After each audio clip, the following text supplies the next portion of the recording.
Hello YouTube, the car is back and we've got a cage in it. And to that end, we're at Randy Jewell's shop today, and I know you've missed the car in the last 3 weeks. We're going to take a look and see what's been going on in those 3 weeks. What we've had done is had a roll cage put in. So let's take a look and see what we've got. Wait a minute, this is supposed to be a 12-point chrome moly roll cage, but there's no bars in the trunk. How did we do that? Randy went for strength. What we have is one straight down bar in the back for our down bar that connects directly to the frame right here, and that works out well because we added this brace here underneath the wheel well. So that's a very strong point, and that's point number one. There's a lot going on here. We have another down bar, goes directly to the frame. We have a reinforcement bar that goes directly to the frame. We have a crossbar that goes all the way across the car and gives us a place to put our shoulder harnesses on, and also has the required back brace on it. And we have the front swing out bar welded to the front. There's a bar that runs all the way across the top of the car to the other side. So that's this portion of the roll cage. Where they had to go through the floor, what they did is they cut out a big disc and then ran the pipe, then put the disc back in, tacked it, and put seam seal around the edge. What we'll do is we'll come in and we'll grind the seam sealer flush and we'll paint it. This is the underside of the down bracket that I showed you that was towards the outside of the car. NHRA requires that a full frame car has the roll tubes directly connected to the frame. So this is how they did that. They ran a chrome moly tube from the frame to the body, and then ran the tube to the cross piece. This is the reinforcement bar that goes to the down tube, which is also welded directly to our frame. This is the swing out bar that comes from the down tube in back. The swing out bar pivots on our 4th and 5th contact point to the frame. And one bar goes up, and then there's a crossbar that goes across, all the way across the car. And then there's another bar that comes up and forms the halo.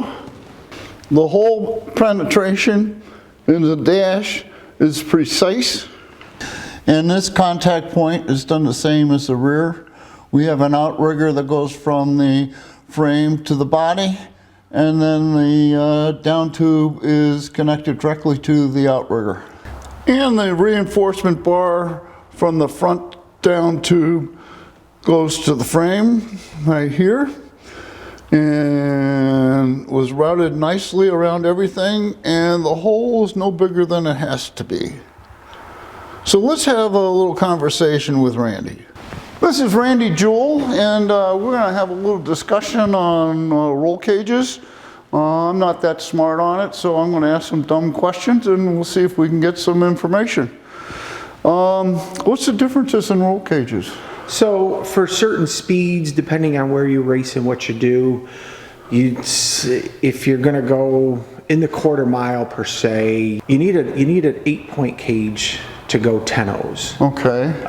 Anything faster than that is what you have. You need a 10-point or a 12-point to go down to 850s in the quarter mile. Okay, and this is a 12-point. This is a 12-point, so you can go 850s in the quarter mile, which is 550s in the 8th mile. Right. That's their conversion, NHRA, IHRA. Okay. And what materials do you use? So I typically just use 4130 chromoly because we typically build cars that go extremely fast, and you can't use mild steel in those. Okay. Do you have to preheat it to weld it? Nope, we don't preheat it. Some places do. We've had a couple cars that I've crashed pretty bad, and everything has been good. It's just a matter of how you weld them. Okay, and can you dress welds, or you have to leave them alone? Or? You kind of leave them alone. You Right. kind of leave them alone, you weld them and you kind of leave them. I mean, there's been where we've had to grind some out, you know, if you weld and you get a little pothole in it or, you know, we just grind it back out and try to clean it up, you know, just some material. How many fragments. how many cages do you do a year? We do probably, this style cage, we probably do 8 to 10.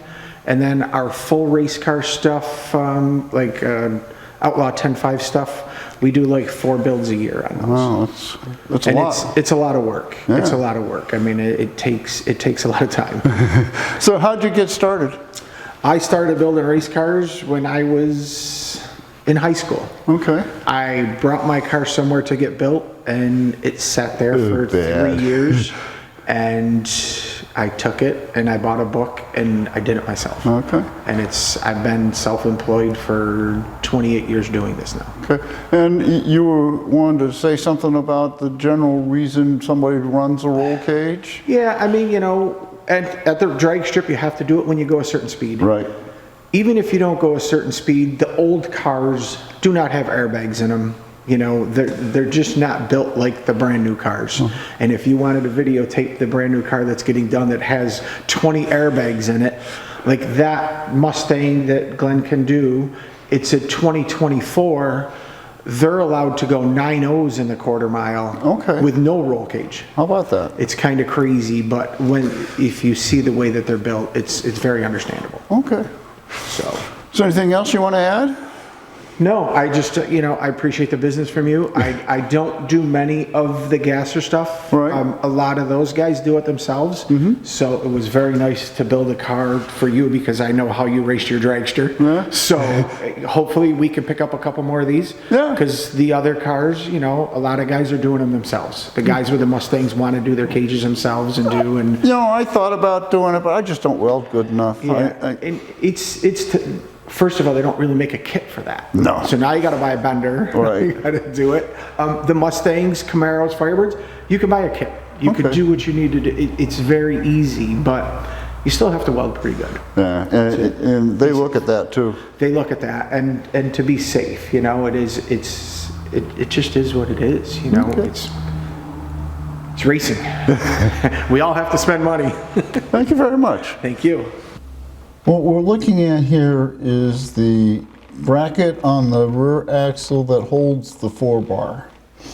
And I asked Randy if he saw anything that he didn't like on the car when he was putting the bars in. And the only thing he said was that this plate is a little thin for what we're asking for it. We're talking about 540 horse through a trans brake.